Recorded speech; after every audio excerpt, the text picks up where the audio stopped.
Hi guys, I hope you are doing well. Today we'll talk about how to fix or how to solve the problem of freezing on the application of UNO. You will go to settings. Here we click on apps, default apps, app settings. In this page here of apps, you will search about the application of UNO and you will click here.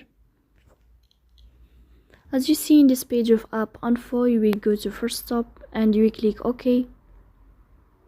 Here you will enter to the window of storage. Then here you will click on clear cache. In the end you will go to Play Store. You will search about the application of UNO.